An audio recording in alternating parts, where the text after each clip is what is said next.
eragindako zerga bilketaren jaitsieraren ondorioz, maiatzean, EAJaren foru gobernuak aurten toki erakundeek 25% gutxiago jasoko dutela iragarri zuen. Orduz geroztik EH Bilduk behin eta berriz aparteko neurriak eskatu dizkio Ramiro Gonzalezen gobernuari. Aurrekoetan, diru bilketan, arazoak egon direnean, galtzaileak toki erakundeak izan dira. Eta oraingoan ezin zen horrelakorik gertatu. Toki erakundeek herritarrei eskaini behar dizkien zerbitzuak egiteko eta aurrera eramateko finantzazio nahikoa bermatuta izan behar dute. Zoritxarrez, EAJak, PSek eta PPek erituzte gure proposamenak babestu.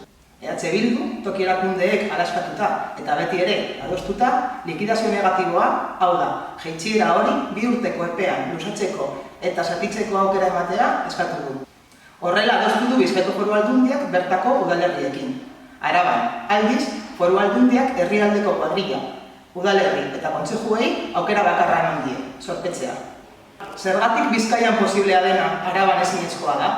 Zergatik Araban udalerriek zorpetze maila igo behar dute zerga bilketan izandako jaitsierari aurre egiteko?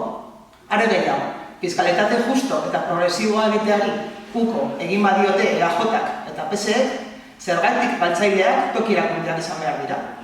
Guk egiteko beste modu bat dugu. Toki erakundeei finantzazio nahikoa bermatzea eta jaitsiera bortitza lausatzeko salbuespeneko neurri adostuak hartzea exijitzen diogu Foru Aldundiari.